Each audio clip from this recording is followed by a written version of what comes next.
Your anxiety isn't random. If you suffer from anxiety, it is tied to a past event.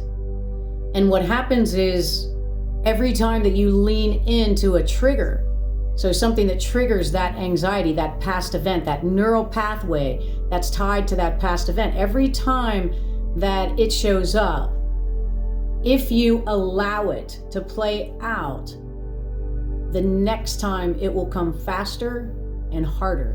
Why do I say that? Because you are literally creating, strengthening, widening a neural pathway that is tied to whatever trigger to your anxiety, to whatever happened to you in the past that caused the anxiety to begin with, the fight or flight, right? So there were situations around you at that time that were all linked to this particular situation, this anxiety. And so when you experience one of those triggers, if you respond to it and receive it, all that physiological response of anxiety, you're strengthening that pathway.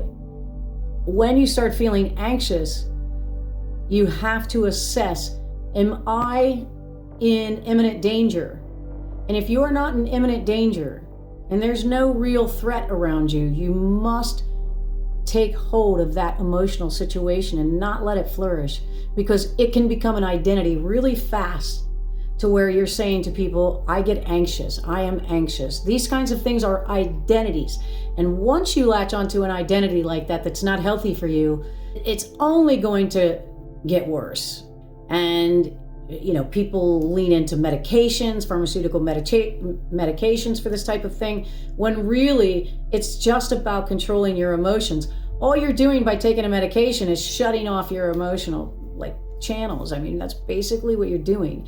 So you don't want that. Why would you want to dumb down your fight or flight response with a pharmaceutical when really what you should be doing is managing your body and your emotions? Because you are the captain of this ship.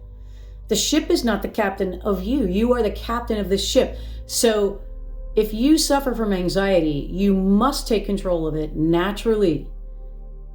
Don't lean into these medications and start dumbing down what's a very important cycle in your body, because the fight or flight, for its true intended purpose, is when you are in imminent danger.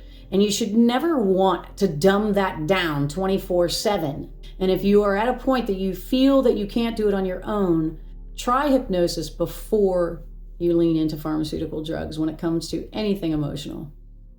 Because like I said, you're shutting down an important function in your body, not just for a couple of minutes or an hour like drinking alcohol or something like that. You're talking about 24/7 shutting down a very important part of your system.